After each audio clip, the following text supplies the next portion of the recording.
Brothers and sisters, all praise belongs to Allah subhanahu wa ta'ala for granting us the opportunity to start our day, the blessed day of Jum'ah, from His house. This is a blessing of Allah Azza wa Jal. We ask Allah to forgive our shortcomings.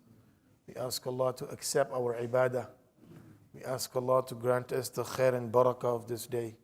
And we ask Allah to protect us from all types of evil. Ameen Ya Rabbal Alameen. As we go through these actions which are harmful to our faith and our connection with Allah subhanahu wa ta'ala, we would see that the actions which are committed by the tongue of this person has a lot of contribution towards his actions. As the hadith of the Prophet sallallahu alaihi wasallam describes, when Rasulullah sallallahu alaihi wasallam said that majority of the people who will be going into the hellfire will be those who will have no control over their tongue. They will be misusing their tongue. And when we talk about the misusage of tongue, there are so many sins involved when it comes to the matter of the tongue of this individual. Yesterday we spoke about one which is namima, and that is speaking in creating disputes between people. Another major sin which is involved by the tongue of this person is foul language, usage of foul language, which the Prophet ﷺ describes, sibabul mu'mini fusuqun, to use a foul language towards a believer, to say something that is hurtful, that is considered as fisq, disobedience to Allah subhanahu wa ta'ala. Why? Because when a person alfaz, the words that he says from his mouth, they have an effect, they have a value. And you would see that in the books of fiqh, the scholars of jurisprudence have made so much effort in making the words of this human being, especially a Muslim, a believer, valuable. That's why if a word has been said, they will find a way to apply this word in such a way so the words that are coming out from the mouth of a person, they're not useless. Right? They have a value. And that value is given based on the believer himself, because a believer, once the believing of Allah, believing in Allah Azza wa Jal goes into his heart, then only that thing comes out from his mouth which is pleasing to Allah subhanahu wa ta'ala. That should be the temperament of a believer. This is why when someone asked the Prophet sallallahu alaihi wasallam that what is the greatest action that a person can do, what is a valuable action that a person can do, Nabi sallallahu alayhi wa sallam said, as-sukut, is to use your words when you really need to use them, and to use them wisely. Otherwise, you keep your mouth shut, and you keep your mouth away from using words that are not beneficial to anyone. This is why we find in the teachings of the scholars that any statement that they would say throughout the entire day, they would write it down. I spoke to this brother, I spoke 5 sentences. Write the entire 5 sentences. And then at night, go over that list. Today I have used 100 sentences in my communication with people. All of these 100 sentences, how many were necessary and how many were useless? How many gave effects of positive and how many gave effects of negative? And then based on that, they will try to decrease the usage as the day go past. And one way to do that is to keep your tongue moist with the remembrance of Allah subhanahu wa ta'ala. And that is the opposite of sibab. When a person, he is keeping his tongue moist with the remembrance of Allah subhanahu wa ta'ala, then to use it in the wrong direction and to protect it from being used in the wrong direction or wrong area, a person is able to control it. Why? Because he would really have to make effort to say something bad, because the tongue is used to saying something good. And this is why Nabi sallallahu alaihi wasallam said, لا يزال لسانك رطبا من ذكر الله عز وجل. Make sure that your tongue is continuously moist in the remembrance of Allah subhanahu wa ta'ala. That you have to, and there is a riwayah in Sunan Abi Dawood that the Prophet, the Sahaba Ridwanullahi alayhim ajma'een, their tongue was so much custom with the remembrance of Allah that when they had to go to the bathroom, they would put a pebble in their mouth so the tongue does not accidentally slips out the remembrance of Allah while they're using the bathroom.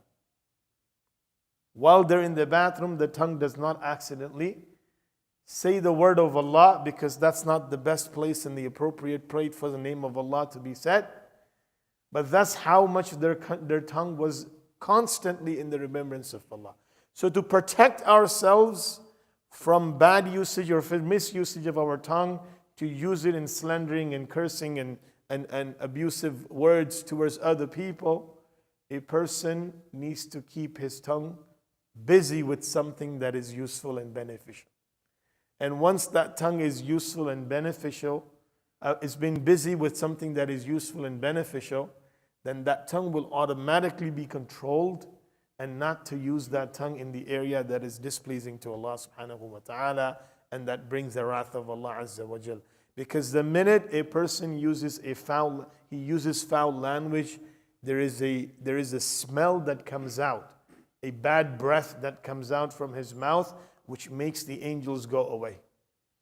Abu Bakr Siddiq radiallahu anhu was sitting one day. A person came and he starts saying so many bad things to him.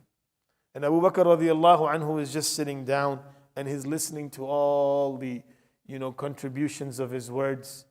And the minute Abu Bakr replied to him, Nabi alayhi salam, he was watching this entire situation, he left. So Abu Bakr radiallahu anhu got worried, and he immediately got up and he went after the Prophet alayhi salam, and he said, "O Prophet of Allah, for such a long time this person was just using abusive words towards me. But I only said one word, and by my one word you got displeased and you left."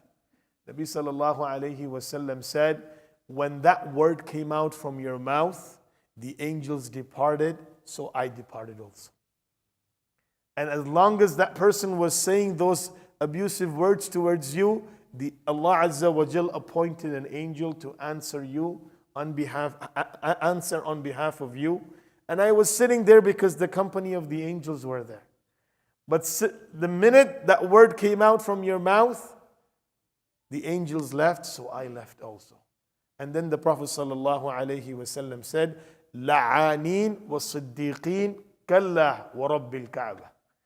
A person who has been given the status of a Siddiq, it does not befit him to say even one word that is not appropriate, because Siddiq and La'an cannot be in the same court. It cannot be together in the court of Allah subhanahu wa ta'ala.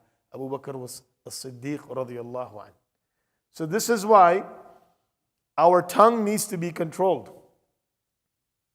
Our tongue needs to use the right words. Our tongue, a lot of times a person, he gets influenced, especially that happens with our youth growing up. They get to a phase in their life that the foul language becomes by age. So I will say the S word when I would get to the age of 13, and then I will go into the B word when I get to the age of 17, and then I will go into the F word when I get to this age, or when I get to this age, I will get to this word. These words are not something that makes us special. How can a person who uses abusive language and he uses foul language can be a role model for us? That's not a role model for a believer. A role model for a believer is the person who has the best usage of his tongue. And these were the Sahaba Ridwanullahi alayhim ajma'een, and the pious people who made sure that every single word has a meaning, has an effect in the life of their own and the life of others. We ask Allah to make us among those. And we ask Allah to protect us in our tongues. And we ask Allah to grant us the ability to say those words which are pleasing to the Almighty Allah subhanahu wa ta'ala. And we ask Allah subhanahu wa ta'ala to protect us from all types of evil. The day of Jum'ah is a day of adhkar, remembrance of Allah subhanahu wa ta'ala.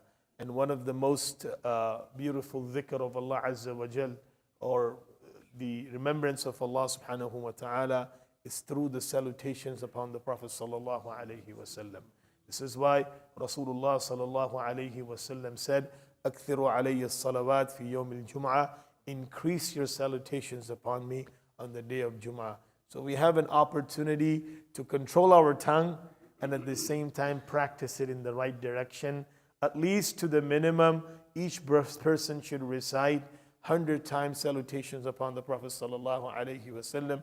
And the best time to recite this is between Asr and Maghrib, because that's the area where the last portion of the day of Jum'ah, and this is the Sa'ah, which the scholars have mentioned. The Rasul sallallahu alaihi wasallam said, when a person puts himself in the remembrance of Allah, Allah Azza wa Jal accepts his prayers.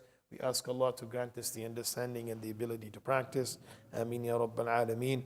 جزاكم الله خيرا سبحان الله وبحمده سبحانك اللهم وبحمدك ونشهد أن لا إله إلا أنت نستغفرك ونتوب إليك